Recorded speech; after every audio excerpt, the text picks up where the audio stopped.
esa política internacional, así como hemos hablado en un programa anterior de lo que puede suceder en Estados Unidos, y ahí, no podemos dejar de mencionar la importancia, el impacto, el shock emocional y político que ha provocado el encuentro de dos líderes religiosos muy importantes que tenían 1000 años de no verse, de estar separados, que son el jefe de la Iglesia Ortodoxa rusa, Kirill o Cirilo, y el Papa Francisco, y que ese encuentro además se haya dado en Cuba, en la Cuba de Raúl Castro, de los hermanos Castro. Y no solo por el encuentro de los dos popes o papas, sino porque no fue un encuentro tan formal, en el sentido de solo darse la mano o hacer una genuflexión uno frente al otro, sino que se abrazaron y se dieron hasta el beso. Que era una parte ya, digamos, no extrema, pero sí era parte de un protocolo que acercaba más en la fraternidad. Y por otro lado, porque en la reunión de La Habana de estos dos grandes jerarcas de la Iglesia, simultáneamente fue alabada por la sinagoga judía de Roma y por las mezquitas musulmanas de Roma. Es decir, aquí hay algo más todavía. Es decir, no es un problema de solo la Iglesia Ortodoxa Cristiana, sino que aquí hubo también inmediatamente pronunciamientos oficiales de la Iglesia judía y la Iglesia musulmana de Roma, las que están establecidas en Roma. Que estoy seguro que ya lo notaron. Hay un comentarista judío que vive, está todo el tiempo en Jerusalén y con datos, que ha venido siguiendo al Papa. Y yo no he visto a nadie más entusiasmado que este tipo con el Papa. Las cosas que dice, cómo lo alaba, siendo un judío recalcitrante. No, pero vamos al Papa otra vez. Al Papa, ahora al Papa Francisco, porque Kirill es como oscuro. Para nosotros. Claro. De pronto es alguien que lo sacaron allí como de las tinieblas y lo ponen al frente. Pero en el caso del Papa, las visitas que ha hecho al África musulmana, el año pasado, y el encuentro que ha tenido con los líderes de Irán y de estos países que han ido a visitar también al Vaticano. Es decir, estamos hablando de que ahí está tocando también no solo líderes muy controversiales, sino que también líderes de iglesias, políticamente hablando, aunque sean los políticos, ellos son de países musulmanes y que tienen un encuentro directo con el Papa. Entonces aquí hay un proceso que es como un tsunami intelectual, religioso, moral, nuevo, que cuesta mucho valorarlo en toda su profundidad y dimensiones.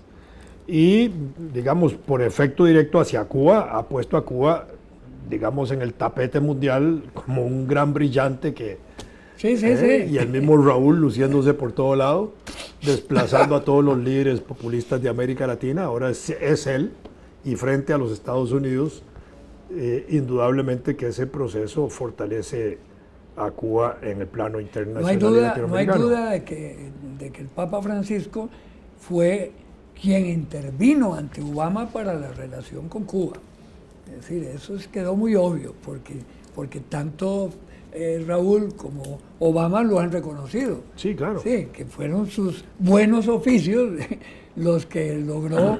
Y es un tipo muy inteligente, le debe haber dicho a Obama, 50 años, ¿y qué han logrado ustedes? La otra cosa, la otra parte de la ofensiva del Papa Francisco es más, vamos a ponerlo entre comillas, revolucionaria, digámoslo así, porque así como ahora tiene el encuentro con los cristianos estos y casi que hace una propuesta de unidad de intereses y de la posibilidad, que no va a ser tan fácil obviamente, de reunir ambas iglesias, al mismo tiempo está mandando desde hace ya algunas semanas delegaciones del Vaticano a la China. Que hasta ahora no ha podido penetrar el Vaticano ahí, y lo que tienen son obispos o cardenales clandestinos, como tienen una fórmula ellos, por la cual tienen ahí esa parte. Yo sí recuerdo que en China en 1977, que yo estuve allá en la China, en Pekín, había una iglesia católica, pero era una iglesia que estaba como reservada para el personal extranjero, diplomáticos, turistas y ese tipo de cosas, y entonces la tenían ahí. Pero en este momento, digamos, hay ya un equipo del Vaticano entrando a China y se habla por parte del Vaticano de las posibilidades de que el Papa pueda visitar China. Y el otro es que seguramente resultará de la reunión de La Habana entre Cirilo y el Papa, es la visita también del Papa a Rusia. A Rusia. Porque ahí choca con dos cosas, una con el Estado ruso y otra con la Iglesia Ortodoxa, que era ¿Pero uno de por los qué con el obstáculos. Estado ruso? Sí. Porque el Estado ruso, digamos... Putin está muy cerca de... No, pero nunca habían tenido una cercanía política, claro, históricamente. a pesar de que el yerno de Khrushchev fue el primer ruso comunista que visitó al Papa en aquella época, en el Vaticano, y hubo un acercamiento, pero en este momento, desde esa época, no ha habido, ni siquiera con Juan Pablo, que venía de un país comunista, Polonia, hubo posibilidad de que le permitieran entrar a Rusia como Papa. En este momento, la cercanía con la Iglesia Ortodoxa no va quizás a evitar que pueda producirse una invitación oficial de la ortodoxia rusa al Papa para visitar Rusia. Y en cerca de Moscú, 40 kilómetros cerca de Moscú, hay un pueblo que se llama Zagorsk, que se le considera el Vaticano ortodoxo ruso. Es una pequeña comunidad donde ahí están todas las iglesias, ahí están los papas, todo eso, que es importante. Y esa iglesia hoy tiene un significado importante porque hasta el mismo Putin anda una cruz al pecho. Todo el y se reúne con la jerarquía eclesiástica. Porque esa jerarquía eclesiástica en Rusia, curiosamente, a pesar del Estado soviético antes, tuvo, digamos, un espacio reservado. Siempre. Porque era muy difícil acabar con la religión. En ningún país se puede acabar con ellas, sobre todo cuando hay mucha raíz. La Revolución Rusa no lo pudo hacer, en época de Lenin, con Stalin tampoco. Y durante la Segunda Guerra Mundial, el Patriarcado de Moscú, creo que era el Patriarca Alexei, jugó un papel muy importante, muy similar al que jugó el obispo Llorente y La Fuente en Costa Rica contra los filibusteros, llamando al pueblo ruso a luchar contra el fascismo. Entonces, eso lo levantó, jugó un papel muy importante, e incluso me parece que tiene hasta la categoría de héroe de la Unión Soviética, ese papa. Entonces eso permitió, digamos, que le permitieran a la ortodoxia rusa mantener sus iglesias. Yo que vivía allá en el año 65-66, conocí una iglesita que quedaba cerca donde yo estudiaba y yo iba ahí de vez en cuando a ver las actividades religiosas y era poca la gente que iba y gente más mayor que menor, pero iban gente y eso se mantenía. Ahí estaba el pueblo Zagorsk, además que era un centro de reunión y de visitas dominicales muy importantes. Que Juan Pablo II trató inclusive de viajar. No pudo. No pudo. Y lo acusaron de que lo que quería era influir. Sí, sobre claro. Bueno, pero en ese sentido ahora rompe eso. Porque lo ha hecho con mucho más inteligencia. A Juan Pablo II, es que, bueno, es hacer un poco de escatología, pero a Juan Pablo II se le enrostraba una agresividad antirrusa muy acentuada y en un acto eso venía de su raíz polaca. Claro, claro. Pero de su raíz polaca, por supuesto. Pues, y obviamente política. Pero lo que nadie entendía era su afección por Alemania resurgente. Pero el acto más agresivo que, en el orden espiritual que él realizó consistió en algo que parece muy sencillo. Se arrogó el derecho a consagrar Rusia a la Virgen María. Sí. Eso pero fue mal recibido allá. No, por supuesto. Eso era casi una declaración de guerra. Lo menos diplomático que podía hacer. Y luego se puso muy obsecuente con las agresiones que hicieron los países occidentales en los Balcanes, ¿verdad? Es una conspiración es que la historia de las relaciones entre Occidente y Rusia está muy matizada por el uso de la Iglesia occidental, la católica principalmente, como un instrumento de agresión. Es decir, en el caso de la destrucción de Yugoslavia, eso fue vital, la influencia del Vaticano. Y en la historia rusa está muy claro que cuando los rusos estuvieron en la peor situación de sujeción, de vasallaje con respecto a los mongoles, el Vaticano, los caballeros teutones y los suecos se aliaron para agredirla desde Occidente. Y en realidad es curioso, asombroso que Rusia haya aguantado de los dos la tenaza, porque estaba bajo vasallaje de los mongoles, ¿verdad? Y claro, esa historia costará mucho borrarla y tienen que hacerlo con mucho tiempo, pero a mí me parece que lo que pasó también ahora es que Francisco y su gente, uno dice Francisco, pero ahí debe haber un equipo que trabaja con él. Porque de la diplomacia del Vaticano claro, se las trae. La declaración esa que firmaron en La Habana no se la redactan en 15 minutos. No, que va. Pero ellos deben haber visto un detalle que ya ahora, de aquí en adelante, va a empezar a ser notado. La Iglesia Católica en este momento es una iglesia latinoamericana fundamentalmente.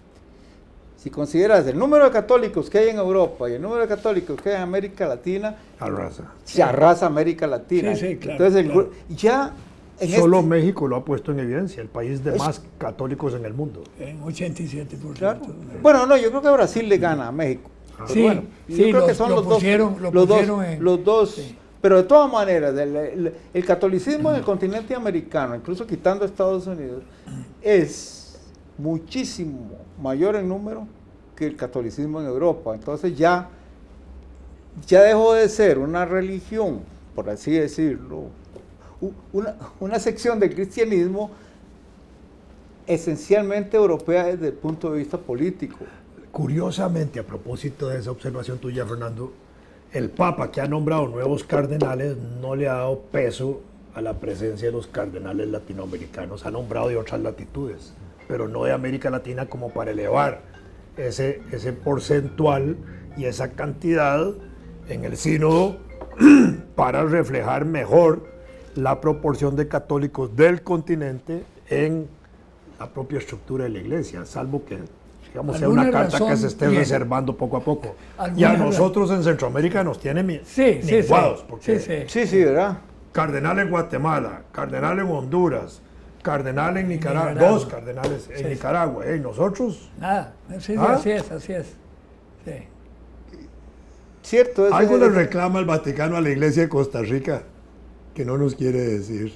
El no ser laicos. Ahora, una de las características más interesantes... O no seguir la doctrina amplia, incluyente, fuerte que está haciendo el Vaticano en este momento. Sí, ¿verdad? Es que la religión aquí es más cachureca, ¿verdad? Esa es la realidad. Es decir, se ha abierto un poco hacia las escuelas protestantes y tal y cual, pero el que no es protestante, la religión católica, apostólica, romana, es un poquito cachureca, es decir, no tiene esa flexibilidad que hay en otros lados, incluyendo a Colombia. Que fue la llamada de atención del Papa a los obispos de México.